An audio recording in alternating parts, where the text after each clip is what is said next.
Bonjour. Le premier chapitre est dédié à quelques généralités dans la mécanique des fluides.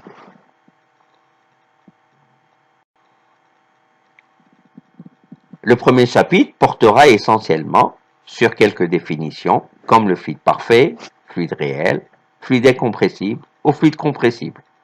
Quelques caractéristiques physiques comme la masse volumique, le poids volumique, la densité ou la viscosité. La mécanique des fluides est une science des lois de l'écoulement des fluides. Elle est la base de dimensionnement des conduites de fluides et des mécanismes de transfert des fluides.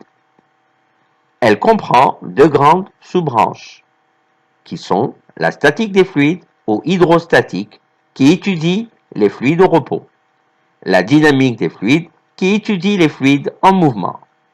La mécanique des fluides a de nombreuses applications dans différents domaines comme l'ingénierie navale, aéronautique, mais aussi la météorologie, la climatologie ou encore l'océanographie. Un fluide peut être considéré comme étant un milieu continu, déformable, sans rigidité et qui peut s'écouler.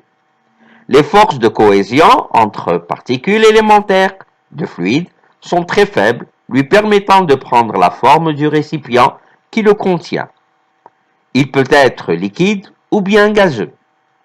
Un fluide sera dit parfait s'il est possible de décrire son mouvement sans prendre en compte les effets de frottement.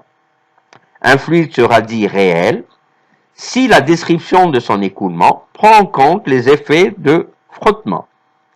C'est uniquement au repos qu'on admettra que le fluide réel se comporte comme un fluide parfait. La statique des fluides réels se confond avec la statique des fluides parfaits.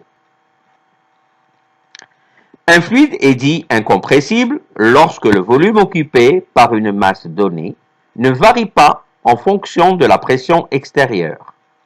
Les liquides peuvent être considérés comme des fluides incompressibles, par exemple l'eau, l'huile, etc. Un fluide est dit compressible lorsque le volume occupé par une masse donnée varie en fonction de la pression extérieure. Les gaz sont en général compressibles, exemple l'air ou bien l'hydrogène. La masse volumique, ρ, est le rapport entre la masse et le volume. Les unités seront donc des kilogrammes par mètre cube. Le poids volumique, oméga, n'est rien d'autre que le produit entre la masse volumique, ρ, et la gravité, g. La densité n'est rien d'autre que le rapport entre la masse volumique d'un fluide divisé par celle d'un fluide référent. Dans le cas des gaz, on utilisera l'air. Dans le cas des liquides, on utilisera l'eau.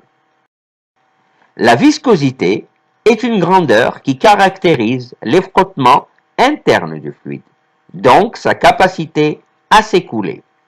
C'est-à-dire, les fluides de grande viscosité résistent à l'écoulement et les fluides de faible viscosité s'écoulent facilement.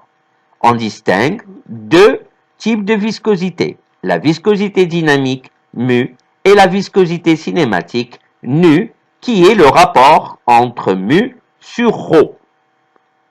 La viscosité est déterminée par la capacité d'entraînement que possède une couche en mouvement sur les autres couches adjacentes, c'est-à-dire l'une à côté de l'autre. Par exemple, si on considère un fluide visqueux placé entre deux plaques P1 et P2, tel que la plaque P1 est fixe et la plaque P2 est en mouvement avec une vitesse V2, la courbe lieu des extrémités de ces vecteurs vitesse représente le profil de vitesse comme on le voit ici sur le schéma en rouge, les flèches rouges qui apparaissent. Le mouvement du fluide peut être considéré comme résultant du glissement des couches de fluide les unes sur les autres. La vitesse de chaque couche est une fonction de la distance Z de la plaque P1. La viscosité dynamique mu exprime la proportionnalité entre la force F qu'il faut exercer sur une plaque lorsqu'elle est plongée dans un courant fluide est la variation de vitesse de fluide delta V entre les deux faces de plaques de surface S et distante de delta Z est donnée dans la formule qui suit.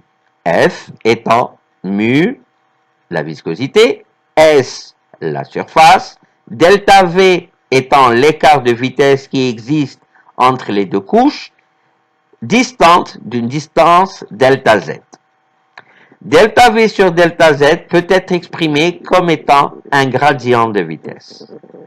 L'unité de la viscosité dynamique mu est le pascal seconde ou le poids-œil. L'unité de la viscosité cinématique nu est le mètre carré par seconde.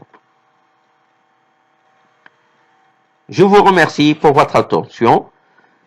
Quelques références que vous pouvez consulter ici, que vous pouvez trouver aisément sur Internet.